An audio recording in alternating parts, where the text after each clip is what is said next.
Award-winning, nationally recognized family programs and cutting-edge educational initiatives, acclaimed internationally, and from City Hall to the Superintendent of Schools, Turning Points for Children delivers. You feel the caring and compassion from office to office, and you see it from child to child. Turning Points is a major life changer for thousands of children who need help the most. They're there 24 hours a day, going every extra mile, with documented improvement in the lives of children from infancy to young adulthood. Their efforts have been recognized at the highest levels, and in only 12 months, Turning Points for Children has quadrupled in size, with 4 times the healing power and 4 times the added responsibilities. Their budget has grown by almost 400%, and they have tripled the size of their staff. They are constantly aware that what hangs in the balance are the children's well-being and our society's as well. Recent nationwide studies show 25% of older kids in foster care will not get a high school diploma, more than 50% become homeless, and 30% will end up in jail. Only 2% will graduate from college. Turning Points for Children continues their centuries-old work, expanding their services to provide even more of the critical resources, life skills, and support programs needed to create stronger families and raise children with genuine hope for brighter futures. Since 2008, Turning Points has tripled the amount of children it serves and also tripled the amount of food they distribute to the community. The Food and Wellness Network offers emergency and ongoing food and formula, feeding thousands of families every year and providing regular nutrition classes.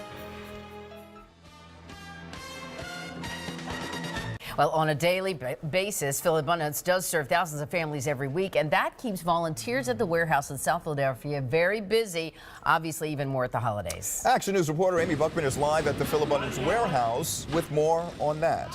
Cuts in food stamps that went into effect on November 1st mean the average family will be able to buy 30 fewer meals each month. That's why this food is so important to organizations like Turning Points for Children, which runs a food pantry for some 3,000 families they serve. Just because they may be low income doesn't mean that they don't have a large family that needs to eat, and they want to celebrate just like everybody else.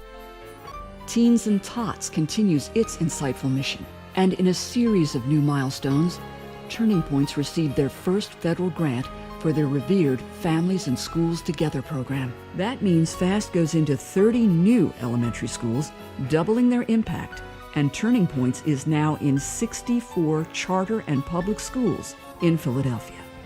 Esmeraldo Garcia is a FAST parent who got more benefit than he ever imagined. As a father, well, it was a great experience for me because when I went in there, I wasn't too sure. And by the second time I did go in, I had fun. I enjoyed my time with my daughter. And it even helped me make a decision of turning myself into a better person and going to college. So I'm in college right now at the moment because of that. Yeah, good job. Good job.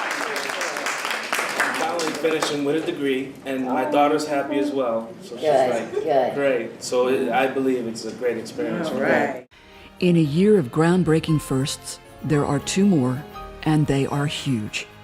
Turning Points for Children's leadership in child and family services has been recognized by the area's leading authorities, and they've been awarded 2 Community Umbrella Agency contracts. Turning Points is now responsible for all child welfare services in the neighborhoods of the 15th, 12th, and 18th police districts. Work is underway in KUA's number 3 and number 9 with focused services, in-home safety case management, kinship and foster care, covering the lower northeast and west to southwestern Philadelphia. Turning Points for Children delivers exceptional programs to help children who are most at risk. Their compelling, vitally urgent work inspires hope at the highest levels. Opera impresario Karen Sayon knows exactly what those words mean. An opera producer, musician, and libretto writer, she was also a child in foster care who aged out of the system. Her extraordinary life and devotion to the arts are the stuff of which dreams are made. She is not the usual face of a foster care child. I went right from the hospital right into foster care. And I stayed in foster care till I was 18 when I became an emancipated minor.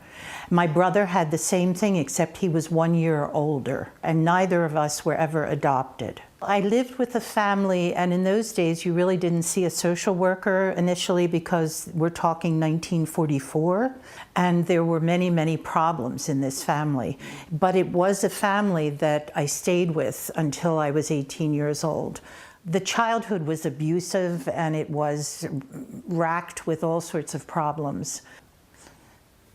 You know, it was one family, where my brother was sent from family to family. My mother gave him up when he was 1, so he stopped talking. He stopped functioning, and so they thought he was retarded. They actually used that word, retarded, for him. So they sent him to Doylestown, figuring that there he could learn to be a farm laborer. It turns out that when he was in this one-room schoolhouse, he discovered books, and eventually he became a PhD in chemistry. He became a vice president of Ford Motors. Then he retired and became the head of Plug Power, which develops hydrogen cell energy. And then he left there and became an international figure in sustainability as the director of the Fowler Center at Case Western University. When I was 18, I was brought into the director's office at Children's Aid, and she told me, quite frankly, it's going to be very difficult for you to have success in your life. She said, because you're a foster child, and it just is not possible. You just are going to have to accept that these things you're talking about, singing and opera, and you might have a full scholarship to Indiana University, but you're not going to be able to survive in this world. And my foster sister had told me the same thing. You have these crazy dreams, you have these crazy ideas, you're never going to be able to do any of these things you talk about. You're just a fantasy person. And so the point is, you have to keep going, and you must not let anything stop you, and you can succeed. I find that the people at Turning Points for Children are the most sensitive, the most caring, the most personally involved and self-sacrificing individuals. They really care about these children, and they give the children the kind of support that they need. So I see miracles happening. I feel so fortunate that we have this organization in our city, and that the lives of our children are in the hands of these people who truly care, who are moved themselves, who cry themselves, who stay at work for hours long after other people would have gone home. These people must be supported and commended. They have the right energy, they have the right belief system, and they have a focused vision for transformation of the children in our city. But we have to help. If you would like to make a profound difference in the lives of young people, or if you or someone you know could use some help, call Turning Points for Children at 215-875-8200.